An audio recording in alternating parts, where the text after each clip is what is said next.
Karena di sana banyak orang Madura dan banyak family, tapi nggak tahu nomornya. Yang penting berangkat dulu, siapa tahu di jalan ketemu gitu. Terus kamu tidurnya di mana waktu itu jam 11 malam? Nah, jam 11 itu kan udah malam, jadi udah sepi, jadi saya tiduran di kursi terminal gitu. Oh, tidur di terminal. Iya.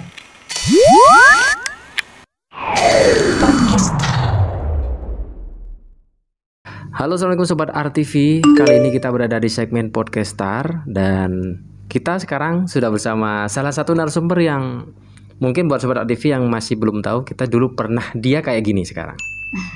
Nah, jadi sekarang hadir lagi di kita dengan cerita yang berbeda tentunya, karena sekarang sudah kita ucapin luar biasa baru lulus ya, happy graduation ya. Oke, kita ucapin selamat dulu ya, Mas Inul ya. Gimana, sehat? Alhamdulillah sehat. Semakin sehat nih kayaknya sekarang.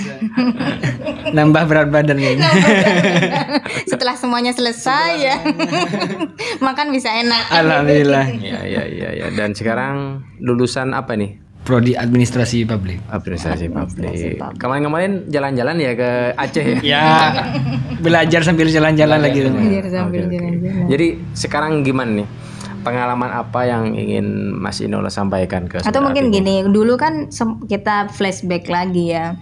Dulu kan suka trek-trekan dan sempat ada insiden kecelakaan itu. Itu kan sempat dulu juga kayak sekolah tuh nggak niat gitu ya kan. Nah, sejak kapan sih mulai ada inisiatif aku harus sekolah lagi nih kayak gitu? Kalau dulu, kalau boleh flashback ke belakang ya Pak, pendidikan itu dulu nggak penting buat saya karena sering di jalanan gitu. Buat apa sih pendidikan kalau ujung-ujungnya kerja gitu ya? Iya, Terus lama-kelamaan saya setelah kecelakaan itulah, terus saya teman-teman udah mulai hilang, cuma beberapa yang masih bertahan. Terus saya punya teman itu angkatan sekolah itu Pak.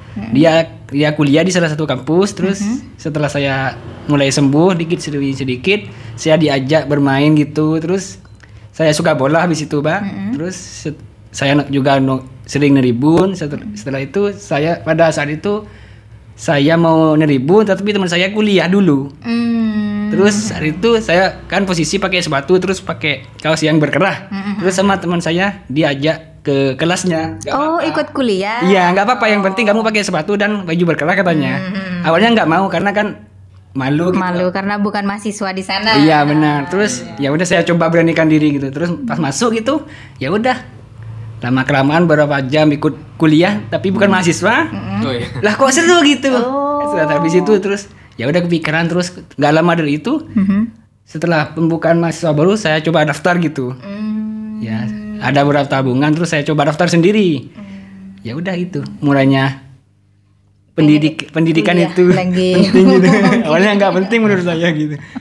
Dan itu hal terberatnya apa waktu itu yang kamu rasain? Untuk proses menuju ke, maksudnya kasarannya nih ya, maaf ya sebelumnya, dari orang yang kurang baik menjadi baik itu kan tidak semuanya orang pasti nggak percaya gitu, pasti kan ada yang meragukan gitu. Itu gimana sih prosesnya? Dan sebelumnya backgroundnya seperti apa? Background keluarga, orang tua atau apa? Keluarga ya, kalau di keluarga saya kan semuanya rata-rata itu ya pesantren gitu Pak. Pesantren itu mondok gitu, tapi paling maksimal itu pendidikan SMA itu, tapi nggak semua lulus SMA. Begitu. Ya. Okay. Berarti sekolahnya nggak sampai selesai? Nggak, paling MTS itu udah mentok. SMA tuh cuman 1 dari 5 bersaudara gitu Pak. Kalau bapak sama ibu sih nggak lulus SD kayaknya. Mas Inul anak kelima dari 5. Berarti anak bungsu. Bungsu ya. Akhirnya apa sih yang membuat aku harus kuliah nih gitu? Ya itu dari awal tadi. Dari yang itu ya, tadi. Terus awal mencoba itu ya masih ragu gitu, terus kepikiran sama biaya kuliah karena dari SMA, dari MA juga kan banyak kekurangan gitu. Terus ya coba jalanin, lama-lama keenakan gitu. Tapi orang tua mensupport pas ketika Mas Inul bilang mau kuliah itu langsung disetujui? Nah, kalau disetujui sih enggak sih Pak. Saya bilang, Bu, Pak, saya mau kuliah. Terus nggak apa-apa kuliah, tapi nggak punya uang gitu. Ya mendukung secara support penuh ya sebagai orang tua dan finansial nggak mampu gitu. Terus saya bilang nggak usah Bu, saya punya uang. Awalnya itu saya punya nabung 3 juta. Itu yang kan di pendaftaran itu 1.500.000 bisa kuliah ya. Saya coba bayar separuh dulu gitu. Dicicil ya. Waktu itu hal terberatnya apa yang kamu rasakan ketika memang di sisi lain disupport, ya kan? Tapi di sisi lain secara finansial nggak, mungkin kurang disupport waktu itu. Ya itu saya harus memutar otak gitu, maksudnya seperti cari beasiswa, karena saya kan setelah kecelakaan itu kan nganggur 5 tahun gitu, otomatis nggak bisa daftar KIP ataupun apa gitu. Jadi harus cari cara lain gitu, seperti beasiswa luar gitu atau program apa gitu. Jadi itu ada beberapa program yang mendapatkan bantuan biaya pendidikan seperti program Kampus Merdeka gitu. Saya coba iseng-iseng coba gitu. Oke. Ini kan soal beasiswa. Oke, berarti kan kamu mendapat kan waktu itu kan beasiswa. Nah, terlepas dari soal beasiswa, seperti misalkan kamu ingin membayar sesuatu, membayar mau kuliahnya atau apa, atau biaya kehidupan sehari-hari atau apa, itu kamu apa? Iya, gimana kan karena dengan jarak rumah dan kampus itu jauh ya kan. Itu gimana itu? Saya kan orangnya langsung gas-gas gitu. Nah, yang penting biasanya kalau di rumah itu Pak, kalau ada orang minta antar ataupun siapa gitu, saya oke, ayo gitu. Ya kalau orang desa kan biasanya pasti dibeliin rokok, uang untuk bensin gitu ya. Biasanya saya tabung berapa gitu. Kalau di kampus sama juga. Siapa teman-teman yang punya uang itu minta tolong beliin air, kembaliannya diambil. Ya gitu, saya yang penting meskipun panas saya berangkat gitu. Tetap ya. Jadi meskipun neprinan itu saya nggak terlalu banyak ngeluarin duit karena saya disuruh. Oh, jadi sekalian pas. Nggak aprinin gitu. Sama biaya kembalinya. Iya. Kalau sekarang kan dikenal dengan just trip kan. Oh iya, just trip. Kalau saya enggak, yang penting silasnya. Tapi kamu terlepas dari itu, ada nggak waktu itu misalkan aku mau kerja aja deh, tidak mau kuliah atau gimana, atau malah justru ingin bekerja untuk membiayai kehidupan selama di kuliah atau gimana? Nah, ya itu dulu saya kalau saya lulus SMA saya harus kerja, pokoknya kerja, nggak ada, pokoknya kerja gitu. Terus pas ada seketika itu pas harus kan debus ijazah itu harus punya uang gitu, ijazah SMA kan. Terus kebetulan orang tua juga nggak punya, meskipun nominalnya nggak seberapa pada tahun 2016 gitulah. 2016, ya. Berapa waktu itu? Ya sekitar 500 lebih lah. 500 lebih. Wow, itu kan besar ya. Kan itu ada ujian nasional gitu, harus ada uang ini itu gitu. Jadi saya udah pikiran buntu gitu, saya dengan modal nekat saya bermodal 200, saya coba pergi ke Jember. Ke Jember ngapain? Ya cari nafkah, cari kerja buat nebus ijazah, persiapan ijazah. Orang pamit ke orang tua gimana waktu itu? Ya udah, saya kan orangnya gas aja. Enggak, ya biasanya saya kan dikenal dengan ngosokan gitu, tapi ngosokan ya nggak banyak bicara. Saya mau berangkat, oke. Jadi saya pamit, saya mau berangkat. Itu aja, iya. Ya udah, saya punya uang 200. Dulu ke Jember itu sekitar 70. 70 itu bis paling murah. Jadi nggak pernah ke luar kota, langsung ke Jember, berangkat jam 5 lah sekitar. Terus nyampe ke Jember itu tengah malam. Jadi nggak tahu terminalnya itu sebelah mana, nama terminalnya nggak tahu. Tiba-tiba bis terakhir terminal Tawangalur gitu. Saya nggak tahu kalau Tawangalur itu Jember. Jadi saya masih terus di dalam bis. Ternyata semua orang turun. Yang di Jember itu turun semua. Terus saya nanya ke kondektur, Jember mana? Udah lewat tadi. Jadi ya, saya harus turun di luar terminal sekitar 100 meter, harus jalan lagi gitu. Tengah malam jam berapa? Sekitar jam 11. Terus waktu itu tujuanmu kemana? Nggak tahu, yang penting berangkat ke Jember dulu. Ternyata Jember terminal ke kota jauh. Tapi kamu ada rencana mau kerja di mana waktu itu? Nggak ada, cuma berangkat modal. Kenapa kok Jember? Karena di sana banyak orang Madura dan banyak family. Tapi nggak tahu nomornya. Yang penting berangkat dulu, siapa tahu di jalan ketemu gitu. Modal nih kan beneran nih anak nih. Nah, terus kamu tidurnya di mana waktu itu jam 11 malam? Nah, jam 11 itu kan udah malam, jadi udah sepi, jadi saya tiduran di kursi terminal gitu. Oh, tidur di terminal. Berarti kamu waktu itu tidur di terminal? Iya, sambil ya pegang-pegang celana, takut HP hilang gitu. Terus nggak taunya udah pagi gitu, udah pagi. Jadi saya bingung mau kemana gitu. Terus saya mondar-mandir cari makan dulu. Cari warung yang paling murah, masih belum dapat. Jadi saya beri tahu, air itu, mengganjal. Terus ada masjid, istirahat dulu bentar. Terus baru sorenya HP hidup, ngabarin teman ada nomor satu teman gitu suruh naik angkot ke kota gitu. Ya udah, ketemunya masih malam. Soalnya teman saya kerja. Terus selama pagi gimana kamu? Maksudnya kan bangun tuh menuju naik angkot. Terus selama nungguin temennya itu gimana itu? Ya udah nunggu duduk-duduk di tempat. Dan waktu itu setelah ketemu temannya dapat langsung kerjaan atau gimana? Enggak, masih dibawa ke rumahnya gitu buat istirahat dulu, makan gitu. Terus paginya teman saya kerja, jadi saya di rumahnya sendirian. Gitu. Jadi saya mikir-mikir jadi kerja. Kalau nggak keluar nggak dapat kerja, ya udah saya terpaksa ikut teman saya. Meskipun saya nggak kerja tetap di luar. Ya pokoknya ikut gitu ya. Kenapa kok nggak kamu waktu itu minta nomor keluarga yang di Jember? Terus ya mungkin setidaknya kamu nyampe ke sana sudah ada gambaran mau ke rumah family ini atau enggak? Karena saya sama saudara-saudara nggak ada yang akrab. Sama ibu bapak juga jarang ngomong gitu kalau enggak. Iya enggak gitu. Untungnya kamu ketemu temannya. Iya. Memang punya teman waktu itu atau gimana? Emang punya teman katanya kerja di Jember, ya udah saya susun, nggak tahu Jember mana, yang penting Jember gitu. Tapi nomornya ada kan ya? Ada. Akhirnya dapat pekerjaan apa pertama waktu itu? Waktu itu setelah 1 minggu baru 1 minggu. Wow, 1 minggu. Berarti kamu selama seminggu tuh hidupnya gimana? Kamu kan pegang 200.000. Iya, kan namanya juga orang Madura gitu. Ini orang Madura dikenalin, ya udah makan ya gratis. Anggap makan gratis selama itu. Berarti orang Madura tuh baik ya.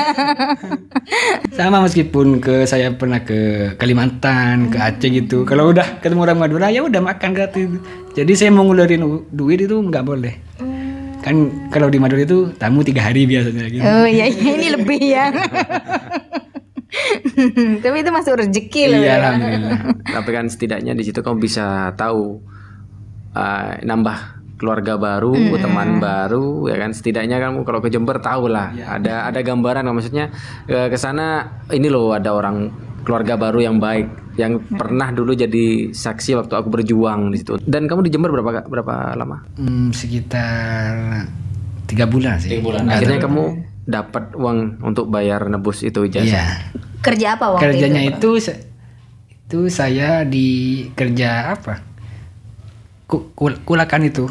Toko jajan, grosir gitu. Ya. Tapi syaratnya itu harus nginep di rumah juragan. Hari Minggu libur kan. Ya, pekerjaannya orang Jawa semua. Jadi ya udah saya ikut gitu. Hari Minggu saya sendirian di kosan.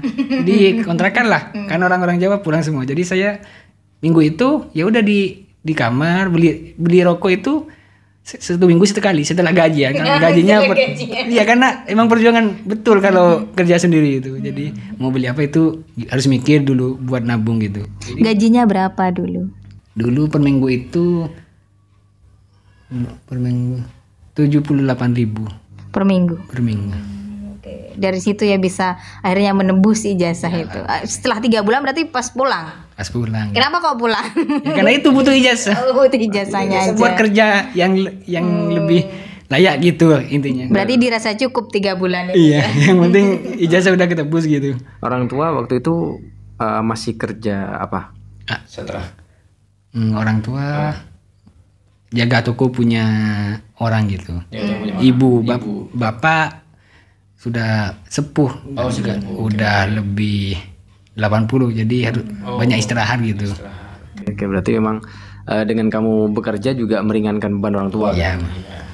Yang dulunya kamu suka motoran ya kan, maksudnya balap liar dan sebagainya. Akhirnya kamu menyukai kuliah. Bukan kuliah sih, pendidikan.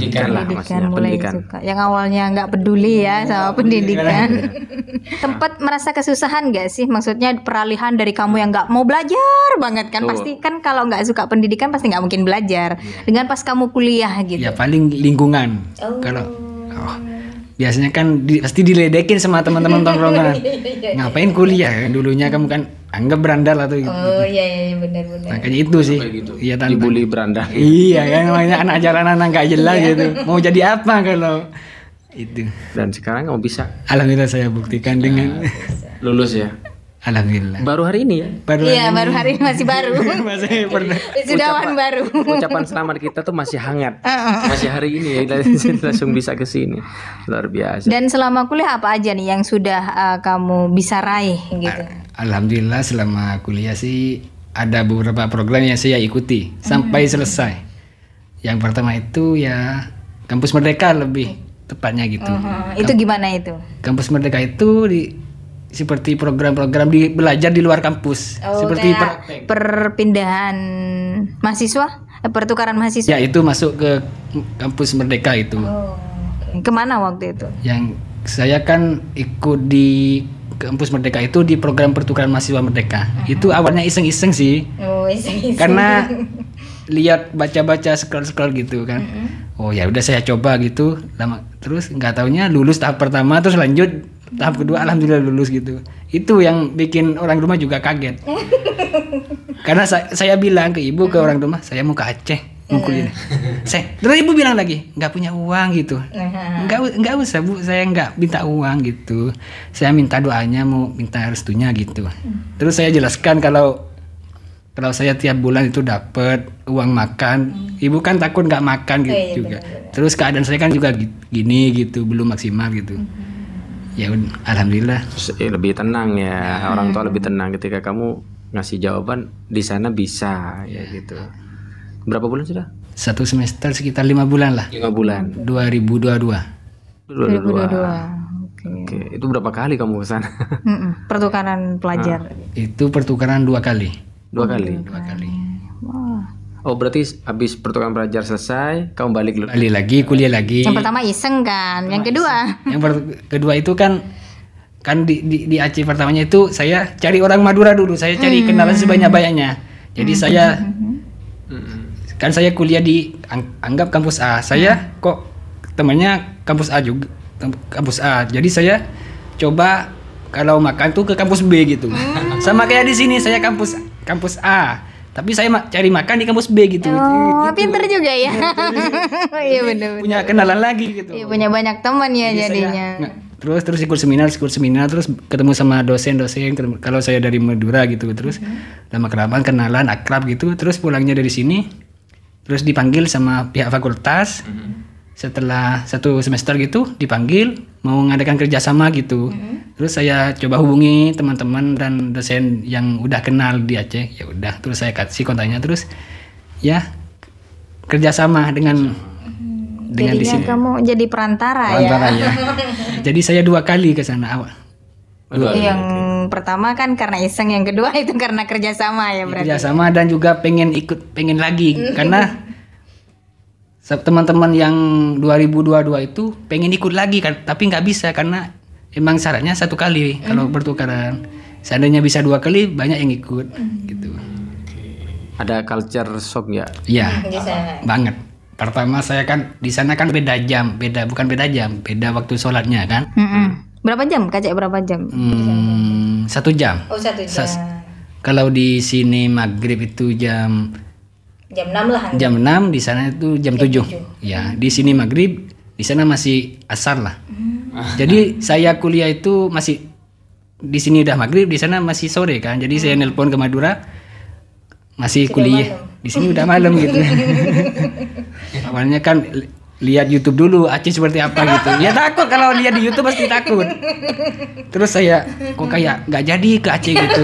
Iya, saya pamit. Saya konsultasi lagi ke dekan gitu. Pak, saya kayaknya nggak jadi ke Aceh deh, Pak. Meskipun lulus, Pak. Ini lihat YouTube udah cambuk, udah apa gitu. Ya. Terus dekan saya bilang, "Nggak apa-apa Nur, kamu buktikan, cari kebenaran tentang Aceh. Terus jelaskan ke Madura ke kita seperti apa." Baik, Pak, siap. Saya berangkat. Ternyata di sana gimana? Walaupun ada hukum cambuk di sana. Di semua kesalahan cuman ada kanon yang berlaku. Kalau kanon itu di Aceh itu di sini peraturan daerah gitu. Tapi harus kuat buktinya. Seperti kalau ada minum miras itu, buktinya apa dulu? Ada tesnya, terus ada botolnya itu. Kalau nggak lengkap buktinya itu gugur. Kononnya gugur cambuknya. Berarti di sana minum miras pun kena cambuk. Iya. Oh, kalau di sini berlaku itu banyak yang dicambuk ya. Cambuknya itu bukan sembarang cambuk. Gimana? Tapi itu dicambuk biasanya di setiap hari Jumat setelah sholat Jumat Oh. di depan jemaah Di depan jamaah. iya, yang nyambut itu bertopeng terus. Selama kamu dari dulu berusaha keras, ya awal dari kamu berusaha keras sampai sekarang, apa yang bisa kamu ambil lah pelajaran kayak gitu ya? Yang sekiranya ini ceritaku waktu itu, sekarang aku sudah berubah kayak gitu. Jadi jangan berhenti coba hal baru yang menurut kalian itu sangat yakin untuk berubah gitu. Cobalah hal-hal yang baru gitu yang belum pernah kalian coba gitu. Orang tua pernah nggak sih ngomong sama kamu tentang perubahannya kamu yang dulu sama yang sekarang ini? Orang tua sih ya gimana, karena udah emang nggak terlalu akrab gitu ya. Ya pokoknya kamu baik, tetap dalam koridor yang aman gitu ya, nggak apa-apa gitu. Ya. Sekarang lulus sudah membuktiin bisa sarjana, luar biasa. Uang wisuda gimana barusan? Lunas sudah? Alhamdulillah lunas. Jadi meski ini adalah sarjana pertama di keluarga juga. Jadi luar biasa. Iya, Kebanggaan. Ya, semoga bisa merubah derajat orang tua kayak gitu ya kan. Amin. Nah sekarang buat yang nonton nih, kamu kasih semangat juga dong. Mungkin biasanya mahasiswa itu kan agak galau-galau masalah hal lain, akhirnya nggak semangat lagi buat kuliah, gimana itu? Semua teman-teman yang lagi berjuang apalagi di semester akhir ini, jalani, tekuni dan terus bersemangat. Karena pengalaman paling berharga itu adalah kita yang menentukan gitu. Ya. Pelajaran yang paling berharga adalah pengalaman. Cobalah apapun yang ingin kalian coba gitu.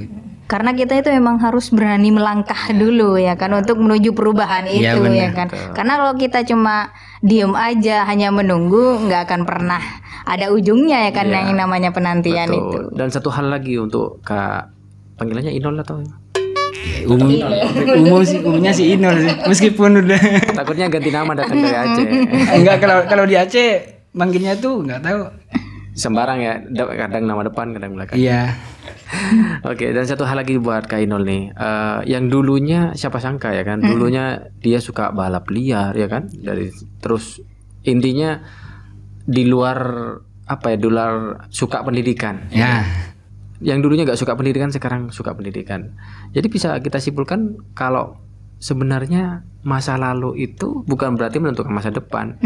Bisa jadi di tengah perjalanan kita itu sadar, kita bisa mencari apa yang ingin kita capai dan ternyata itu bisa tercapai gitu. Jadi jangan kita melihat masa lalu seseorang ya kan. Bisa jadi sekarang ini bisa lulus kok. Jadi buat sobat aktif juga nih yang dulu mungkin merasa aduh aku sekarang nggak ngapa-ngapain, aku sekarang kayaknya sudah nggak jadi orang nggak berguna, atau aku sekarang sudah malas ngapa-ngapain, mungkin merasa kita hina atau apa. Tapi jangan salah, nggak ada kata terlambat ya Mas Inul ya.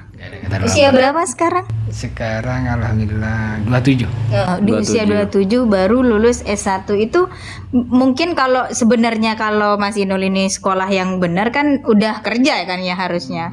Iya kan? Karena seumuran saya kan udah ada yang kerja, nikah. Kayak gitu kan. Cuma dari situ kan kita belajar gitu kalau Mas Inul nih nggak malu dengan itu gitu. Karena yang namanya orang mau belajar dan menuju ke hal yang baik itu nggak ada kata terlambat ya. 27 tahun baru selesai S1. Iya, dan itu jadi cerita yang luar biasa nanti ke anakmu. Oke, thank you buat Mas Inul dan semoga bisa jadi semangat buat yang nonton karena nggak semua orang bisa kayak Mas Inul dan mungkin juga di luar sana ada yang bisa jadi nggak punya nasib kayak Mas Inul tapi bisa jadi ada yang sama nasibnya. Pengen kuliah, pengen cari pendidikan tapi mungkin keterbatasan biaya dan lain-lain. Dan ini semoga bisa jadi tambahan semangat ya buat yang nonton. Thank you ya. Dan semoga sekarang kayaknya sudah mulai banyak tawaran kerja ya. Alhamdulillah sekarang ngajar meskipun tidak sesuai dengan jurusan lah. Nggak masalah. sebelum anggap sebelum sidang itu udah ada tawaran ngajar. Jadi Itu yang namanya rezeki ya kan. Belum lulus sudah banyak tawaran kerja. Guys. Keren aja. ini rencananya juga mau lanjut S2.